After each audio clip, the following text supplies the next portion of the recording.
ఏ నాడన్నా మనం ప్రభువు నమ్ముకున్న దగ్గర నుంచి ఇంత విధానంలో ప్రార్థన చేశామా? నదీ ప్రవాహం వలె మన కన్నీరు కారిందా?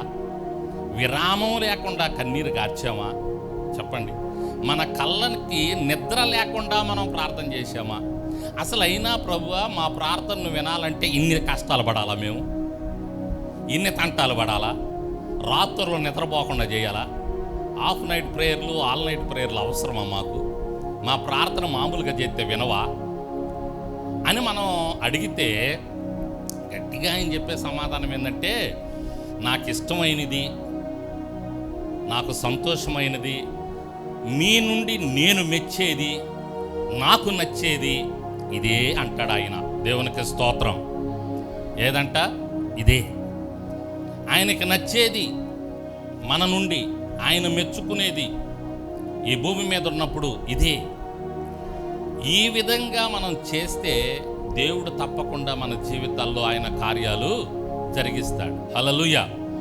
కాబట్టి ఇక్కడే వదిలిపెట్టకుండా, ఎక్కడే ఇడిచిపెట్టకుండా కొంచెం ఈ మాటలు భారంతో తీసుకొని మీ హృదయంలో పెట్టుకొని జాగ్రత్తగా ప్రతిరోజు అలా చేయటానికి అంత ప్రయత్నం చేస్తూ ఉండండి.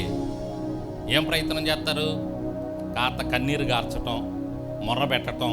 మనమంటే ఈ 2వ శుక్రవారం పెట్టుకుంటున్నాంలే, ఈరోజే కాకుండా మామూలు రోజుల్లో కూడా పడుకోబోయే ముందు, అంటే రేయి మొదటి జామున పడుకోబోయే ముందు కాసేపు కన్నీరు కార్చి దేవుని సన్నిధిలో మొర్రపెట్టి, ప్రాముఖ్యంగా మన పిల్లల కొరకు, మన కుటుంబం కొరకు మనం ప్రార్థన చేసి దేవుని సన్నిధిలో మరి పడుకుంటే తప్పకుండా మన ప్రార్థన విని దేవుడు గొప్ప కార్యాలు చేస్తాడు.